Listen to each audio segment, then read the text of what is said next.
My husband, Alan White, was serene and detached, disdaining any quarrel. To protect him, I forced myself to become a tough, hard-edged wife. When his spot to study abroad was stolen, I went to the school leaders and argued until I got it back. He said I'd made us, as educated people, lose face. Whenever he lent things out, he never asked for them back. I had to be the one to get them returned. He thought I was petty. He gained the good reputation, and I became the Tigress. I always believed he understood me, and we stayed together for 60 years.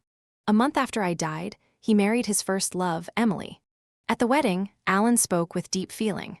When you're with someone who shares your interests, even a moment is eternal. With someone you don't love, every moment is pain. Our son even sighed, if only Mom weren't around, Dad could have a perfect marriage, and I'd have a gentle mother. When I opened my eyes again, I was back on the day I fought for Alan's study abroad slot. This time, I wasn't going to be the Tigress I had been.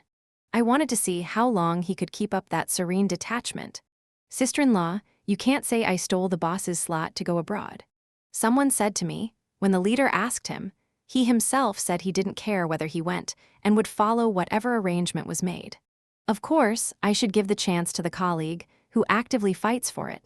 Hank came to me several times to make his case. If the boss hadn't told me, I would have thought he didn't want it. I opened my eyes to find the school leaders and colleagues chiming in together, justifying how they had taken my husband's place, and the person whose spot had been taken, my husband, Alan White, was tugging at my sleeve, impatient. Let's go. We're educated people. We can't make a scene like this. It isn't dignified. Seeing this, I realized clearly that I had been reborn. Reborn to the moment when I was making a scene with the school leaders to get back the study of broad slot that had been taken from Alan. Alan had always been mild and aloof, never fighting for anything. When the school handed out holiday gifts, he always went last and brought home the dented, unwanted leftovers. If neighbors wanted to borrow our things, he lent them freely, but never asked for them back. Whenever I brought it up, he would wave it off. It's just small stuff. Why fuss so much? Those little things weren't expensive, but buy them 10 times a month and it added up. Alan was a professor, but lofty. He lived only on his fixed salary. We still had children to raise, and money was tight. We couldn't afford that kind of waste, so after his generosity, I had to be the one who counted every penny. At work, he was the same, never scrambling, never competing. Even though his teaching, publications, and research results were among the best, the good opportunities never came to him. He often said, "I'm a researcher. How can I care about those external things?" Faced with such a serene husband, I felt helpless. If we kept living the way he did, our family would fall apart. Yet I believed that only by keeping him free of mundane worries could he focus on his research. So, to protect his childlike purity, I had to stand up on my own. I changed from gentle to fierce, from generous to exacting, to fight for what my husband and our family were owed. Only then could I keep this household going. When I learned his study abroad slot had been stolen, I couldn't bear it. Burning with anger, I rushed to the school and argued with the leaders until I won it back. But that was also the day I became thoroughly notorious at a university. My name a byword for Tigress. People pitied Alan endlessly, marveling that such a serene man had married a woman like me. Poor man, they said. Alan would sigh to them, "Well, I've married her already. What else can I do? I'm not the kind of person who would get a divorce. I once thought my marriage was at least a happy one. My husband, a professor admired by all, and our son, promising. I inherited my husband's career after him and became a university professor myself. Although our life together was full of bumps and stumbles, Alan and I still managed to spend 60 years together. When I passed away at 82, it was a peaceful death. But my soul did not leave. Instead, it drifted in the flow of time. I thought God must have known I couldn't let go of my husband and my child, so he was letting me keep watching over them. What I didn't expect was that just 1 month after my death, Alan married his first love, Emily. I floated at the wedding, watching Alan, who had always worn that calm, indifferent expression, now smiling like a full-bloom chrysanthemum on his deeply wrinkled face. Applause thundered through the venue, and the atmosphere was warm and lively. Alan took the microphone, speaking with deep affection, thanking heaven for allowing him at such an old age to finally marry the woman he had loved from the very beginning. "We may not have much time left," he said, "but to spend even a few years with a partner whose heart and mind match mine is still a blessing. Being with someone who shares your interests makes even a moment eternal. Being with someone you don't love makes every moment pain." He even recited a poem, 100 years of true yearning, red candles lifting a first love dream. 60 years apart scattered like swallows, no letter could write the song of longing. Then the big screen lit up, displaying photographs of them in their youth and the letters they had exchanged without interruption for 60 years. In the photos he was handsome and confident, his eyes warm with laughter. She was delicate and gentle. On the letters, both of their handwriting was elegant and refined, every stroke dripping with longing. The audience erupted into a pause again, praising Professor White as a true gentleman, and saying how well he matched such a tender, refined woman.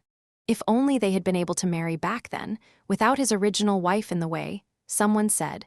Who knows how happy they could have been in this life. I heard his ex-wife was an uneducated tigress. What a pity that Professor White wasted half his life with her.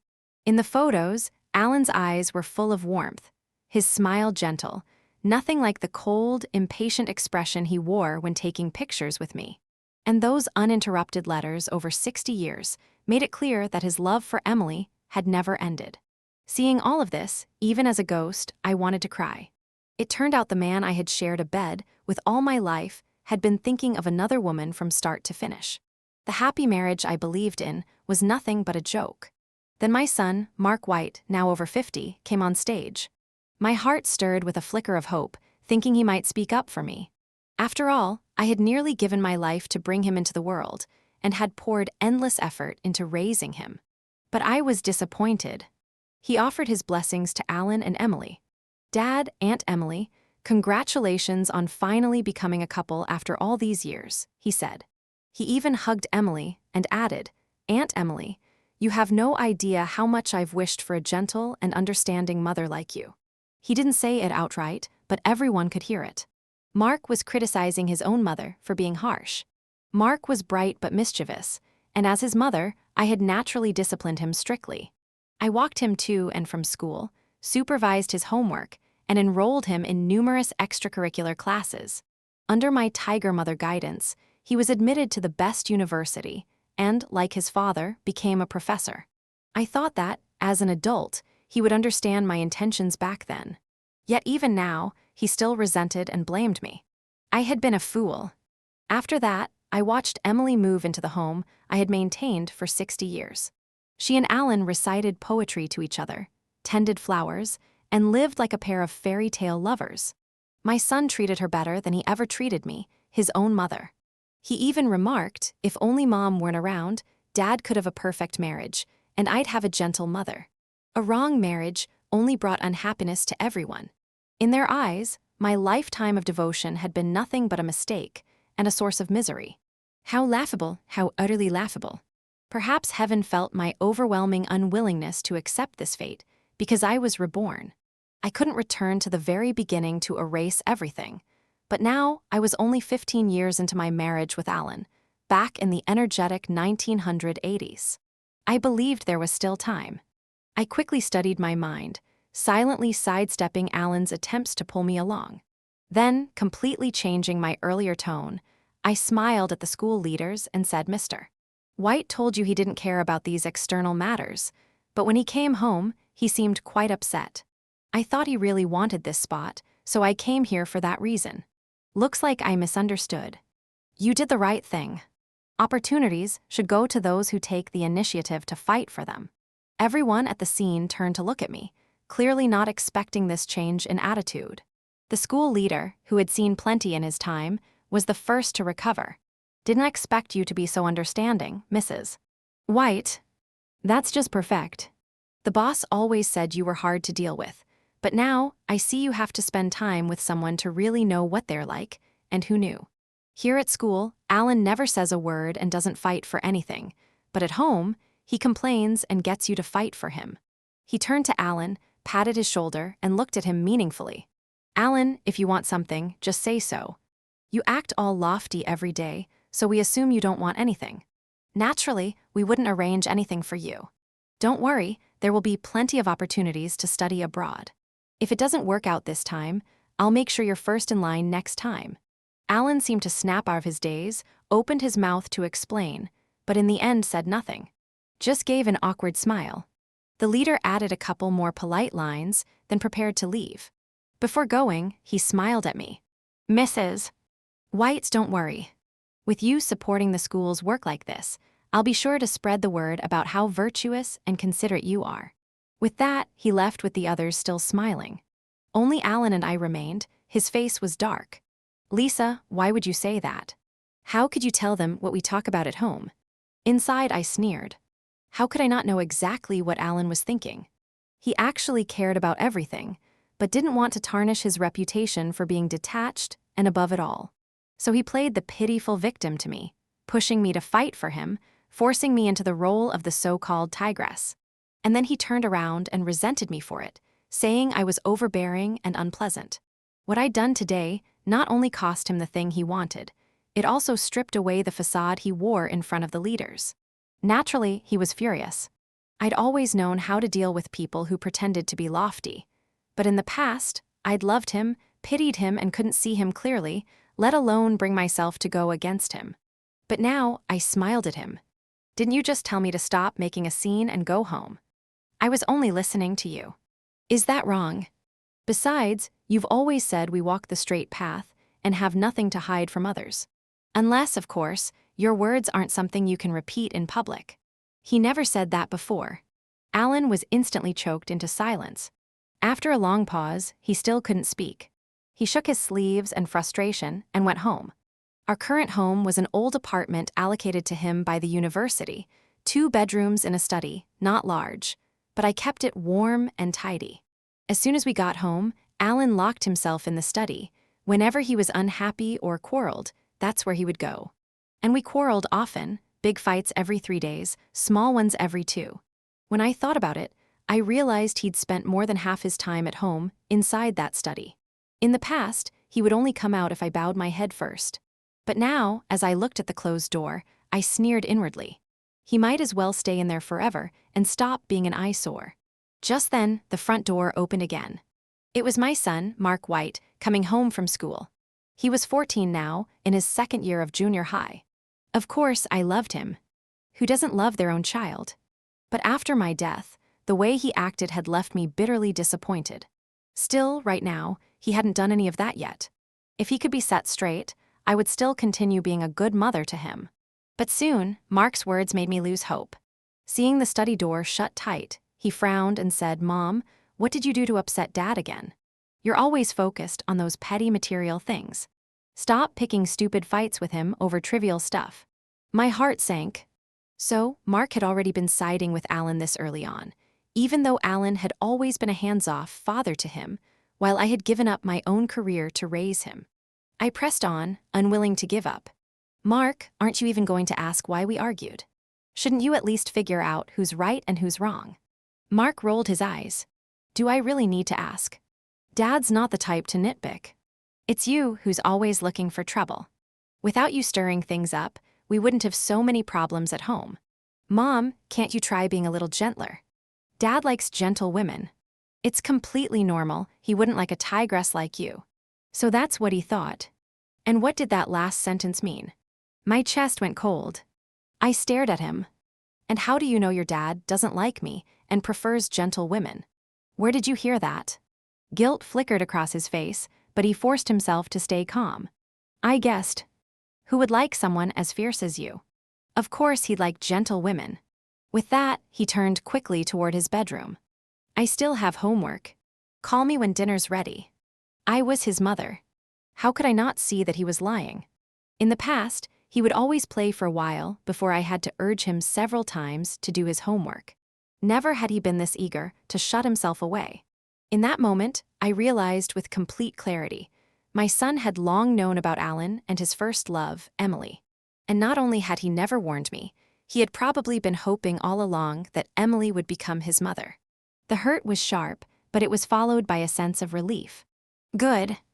Now I had no reason left to hesitate. I could act boldly. And as for cooking for those two freeloaders who expected meals to appear without lifting a finger, forget it. I packed a set of clothes and left the house. It wasn't running away from home. I went to find my best friend Zoe Yan to prepare for divorce. Zoe had gone into the clothing business, something Alan always looked down on. But the truth was, in these times, Zoe was making tens of thousands a year, while Alan was supporting the whole family on a monthly salary of just a few $dozen. After our marriage, he had repeatedly tried to stop me from seeing Zoe, with housework piling up. My contact with her had gradually faded. Last year, Zoe had asked me to help with her business. I had been tempted, but with Alan opposing it, I refused.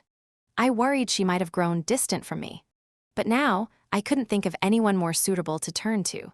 When I explained that I planned to get a divorce, she hugged me warmly and even clapped her hands. Finally, you've come to your senses. That man never loved you. I've been wanting to tell you to stop being his doormat for years. So, how do you want me to help? I was deeply moved. I want you to help me find a good divorce lawyer, lend me a camera, and help me get in touch with a newspaper reporter. And would you still be willing to hire me to work with you? Zoe agreed without hesitation. Of course, I hunt her in return, showing my first genuine smile since being reborn.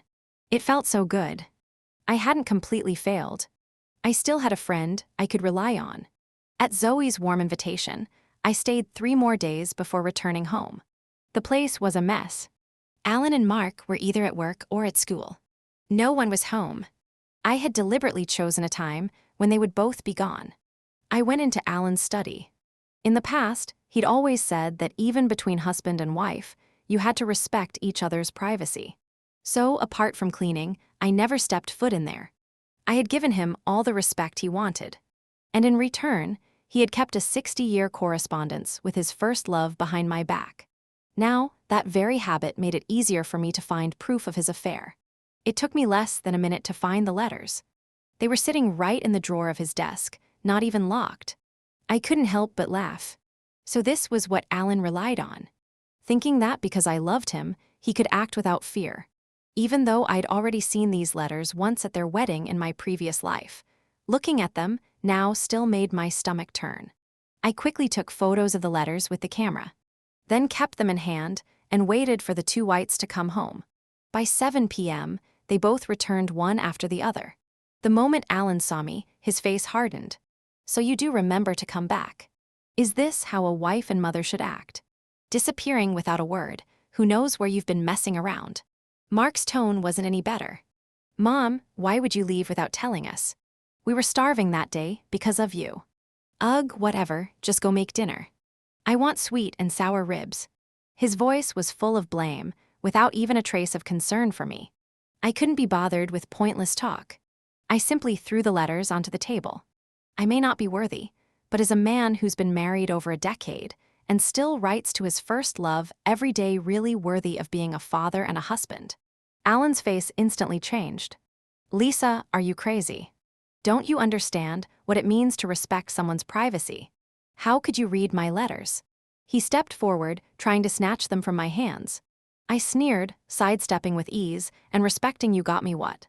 Over 10 years of you, secretly contacting your first love. Maybe it's time we skip the respect. Alan's anger boiled over his usual calm, and detached facade completely gone. You crazy tigress. How could I ever like someone like you? Emily and I just exchanged the occasional greeting, purely innocent, and you can't let it go. The world is more open now. Divorce isn't rare. I've been responsible by putting up with you. You think I'm afraid to divorce you. At that moment, my son chimed in to take his father's side. Mom, stop it already and apologize to Dad. Dad and Aunt Emily live far apart. They just write letters sometimes. Why do you have to be so petty? The more you act like this, the less Dad will like you. And right now, you're living entirely off him. If you get divorced, where will you even go? I'm telling you now, I'm not going with you to suffer. Alan immediately grew smug. Lisa, I'm the one supporting you. Don't take your good fortune for granted. If you divorce me, you'll know what real hardship is. Looking at this father and son pair, united against me, I couldn't stop the anger that rose in my chest. I had once been a textile factory worker. After Mark was born and there was no one to care for him, I quit my job. When he was older and I wanted to work again, Alan crushed my confidence, saying that after years away, I was out of touch and no company would hire me. After being beaten down again and again, I lost the will to look for work entirely. Yet the son I raised felt no gratitude. In his eyes, Alan was the one who supported the family, and I was just a useless woman who couldn't find a job. Suddenly, it all felt pointless. I looked at them calmly, but my voice was firm. Since that's how it is, then let's get divorced. Alan's eyes widened in disbelief, and after a moment of playing dumb, he gave a cold laugh. So you're the one asking for divorce. Don't regret it later. I sneered. Whoever regrets it is a coward. Tomorrow, we'll go to the Civil Affairs Bureau and get the divorce papers. Seeing I was resolute, Alan's forehead veins stood out in rage. Unbelievable. Have you been fooling around outside? I slapped him across the face. Alan White, if you're going to accuse someone, you'd better have proof. The proof of your affair is in my hands. Tell me, if I show these letters to everyone in the compound, will your prestigious reputation as Professor White still hold up? Alan's raised hand froze in midair. He might have just claimed that he and Emily were purely platonic. But deep down, he knew exactly what those letters meant. What do you want? What will it take for you to give them back? I lifted the letters slightly. The family's entire savings go to me, and I'll return the letters to you. Then I turned my gaze toward Mark. He visibly tensed for a moment, then quickly said, I'm not going with you, so give up that idea. That was exactly the sentence I'd been waiting for. I turned to him at once. You heard him. If our son wants to be with you, then fine. I won't fight you for custody. I glanced at the house. As for this place, it was assigned to Alan by the university. I can't take it, and naturally I won't. Alan's face flushed red. You're taking all the savings, Lisa. You're being outrageous. That money is all from my hard work. Instead of getting angry, I let out a sharp laugh. Oh, so Professor White, the man who claims to be above all worldly concerns, actually cares about money. I thought only small-minded people like me cared about such things. Either give me the money, and I'll return the letters, or don't, and watch your romantic escapades spread through the entire university and faculty housing. With that, I wheeled my suitcase out of the home I had lived in for 15 years. In the end, Alan agreed to give me all the savings. After all, he had a steady monthly salary and wasn't short of everyday expenses. The savings amounted to only 1,000 yuan, scraped together over the years through my own frugality. The real reason he agreed was because he didn't want his reputation ruined over a few $100s. I wanted that money for 2 reasons. First, so those 2 shameless people wouldn't get to enjoy it, and second, as my seed money for a new life. Outside the Civil Affairs Bureau, father and son glared at me with open hostility. Lisa, I hope you don't regret your decision today, Alan said coldly. Mark shook his head in disapproval. Mom, I really don't understand how you could do this. You've just torn apart a perfectly good family. I looked at them calmly. Don't worry. From now on, you walk your sunny road, and I'll cross my narrow bridge. I won't bother either of you again. Then I turned and walked away, a cold smile on my lips. Sunny road, Alan could keep dreaming. After the divorce, plenty of people asked why we had split. Divorce was still rare in these times. Most of the time, I just smiled without answering. Alan, however, played the victim. His words full of insinuations. You know how fierce she is. Our marriage was never good. For the sake of our child, I didn't want to be the one to betray our vows, so I kept things going. But then she spent time with that friend of hers who went into business and came back asking for a divorce. Truly an unfortunate family. When Zoe heard this, she was furious and wanted to confront Alan. But I stopped her. After all, when God wants to destroy someone, he first makes them mad with arrogance. A month later, Alan married Emily, who had also divorced. The news didn't surprise me. Whether at 80 or at 40, Alan was equally impatient to be with her. Their wedding this time was far less lavish than in my past life.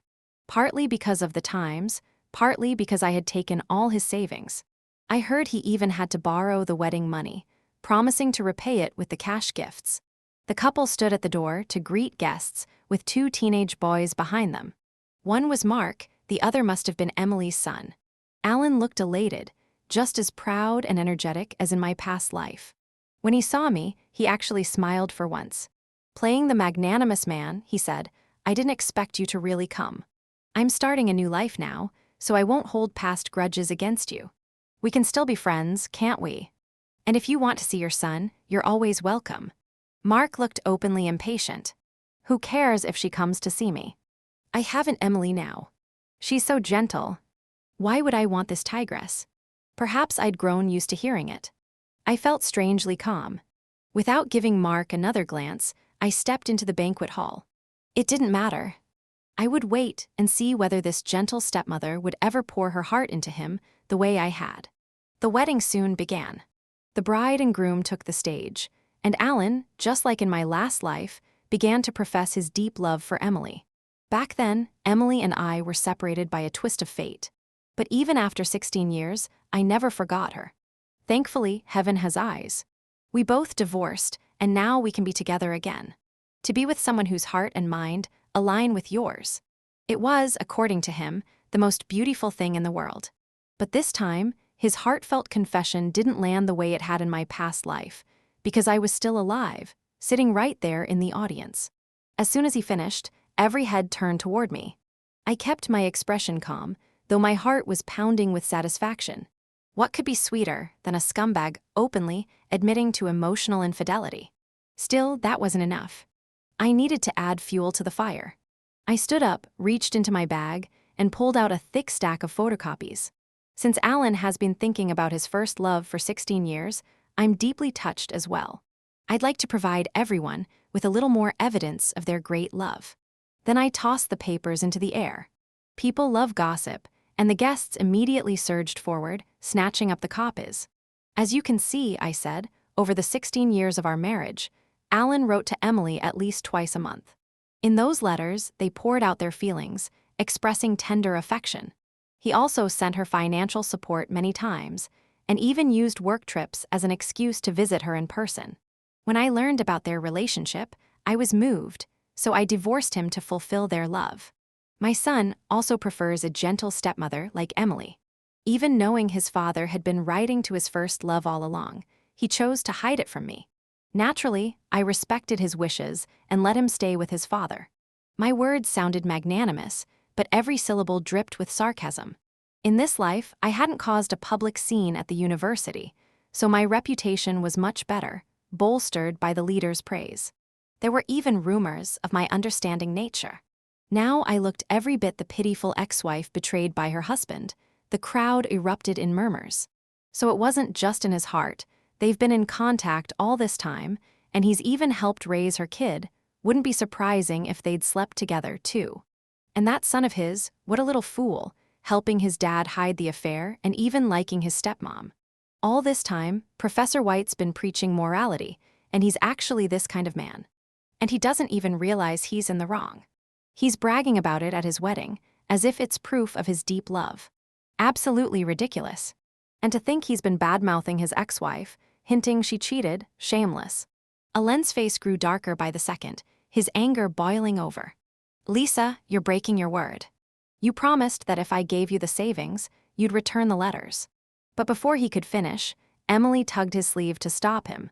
Regret flickered across his face. He just admitted, in front of everyone, that the contents of those photocopies were real. I gave him a small smile.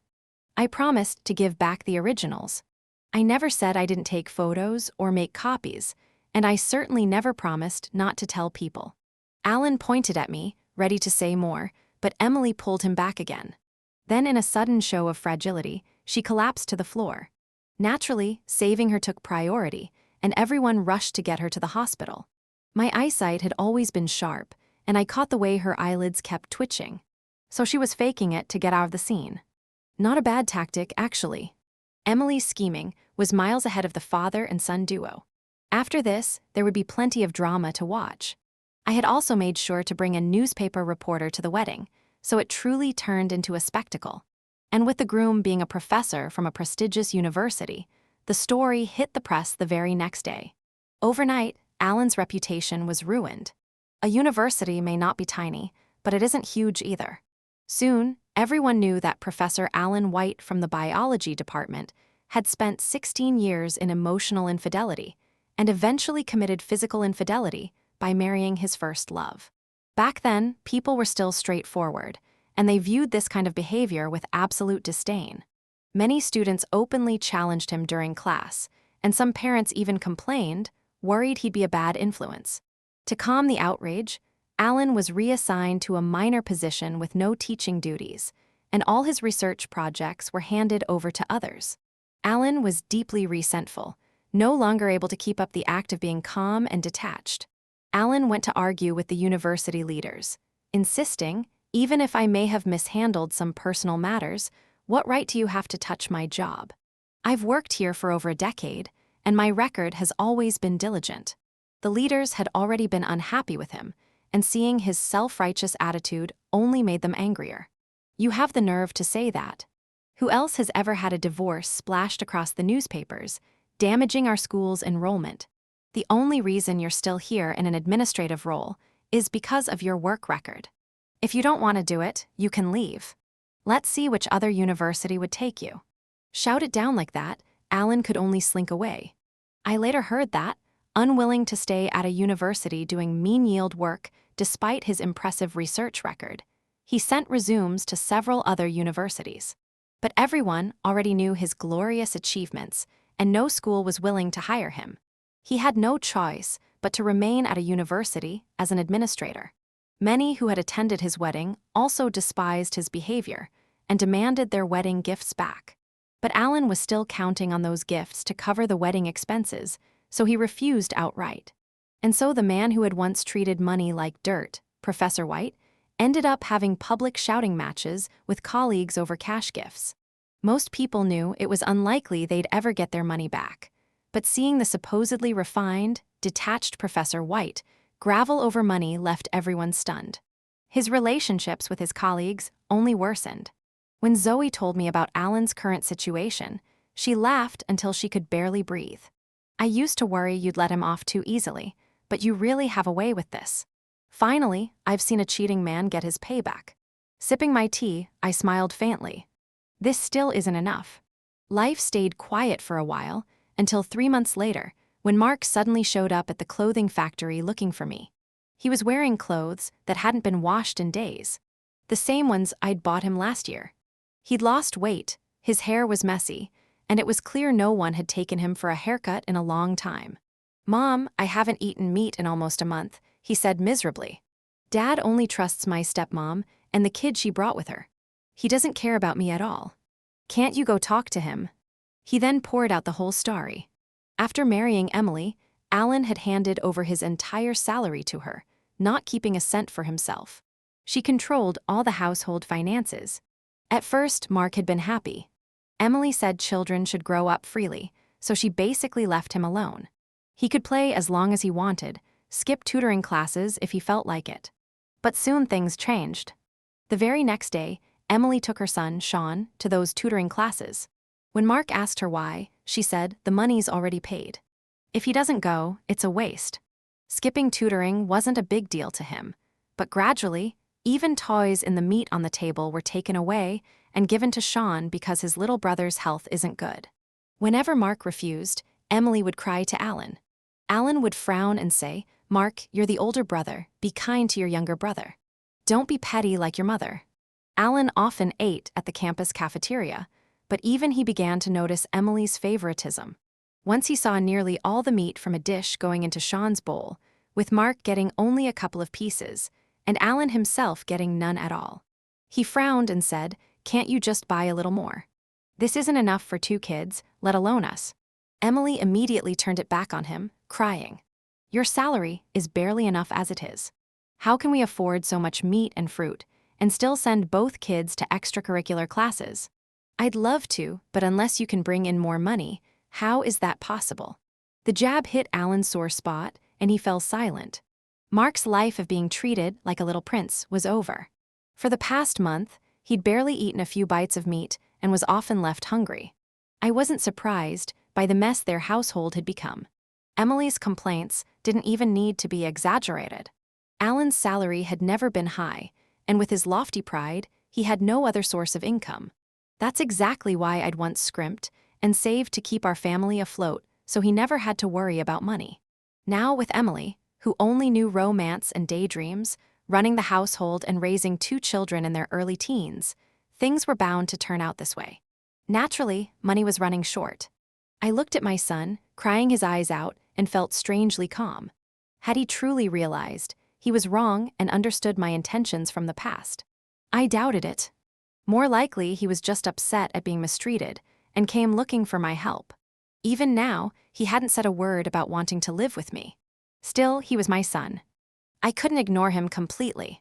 I took him back to the dorm room I now had at the clothing factory. It was a single room, very simple. Just a bed, a desk, and a few toiletries. I'm divorced from your dad now, I told him. I can't manage what goes on in your house. But if you want, you can come live here.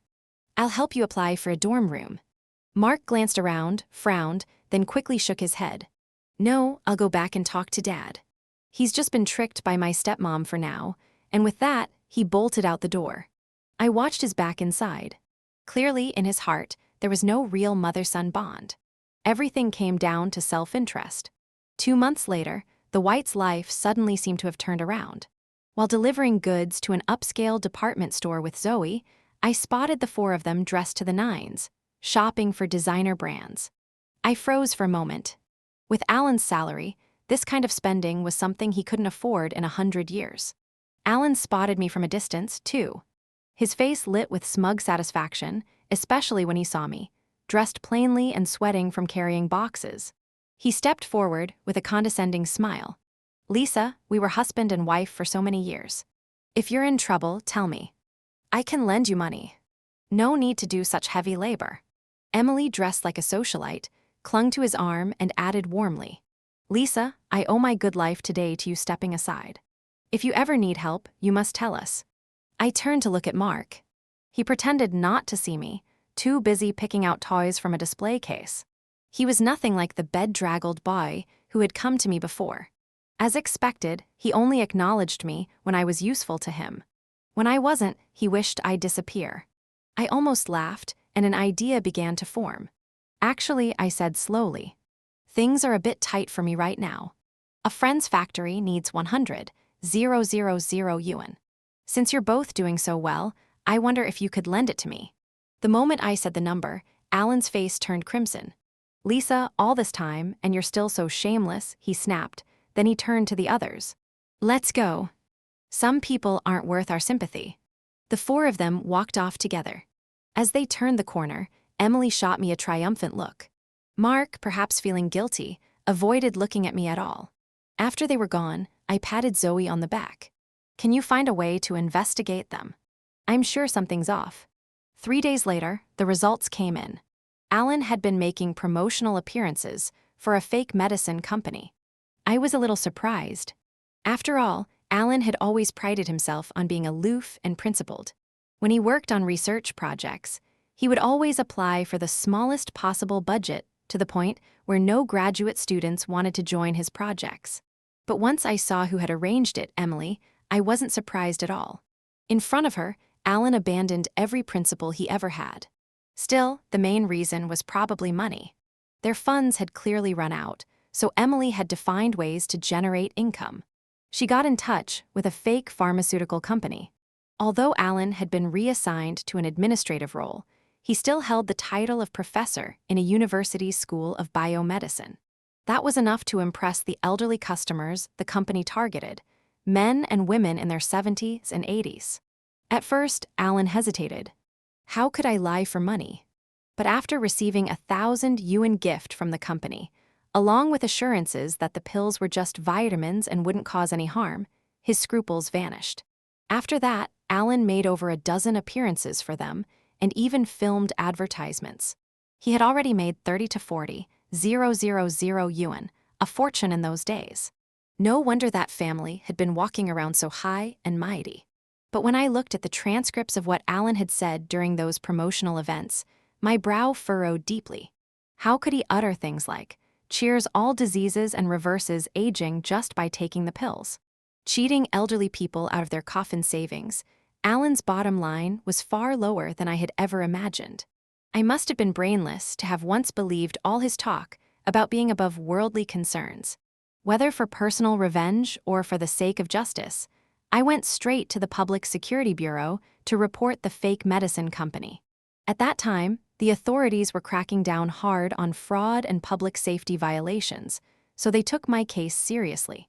3 days later, during one of the company's promotional meetings, the police raided the event and arrested everyone involved on the spot.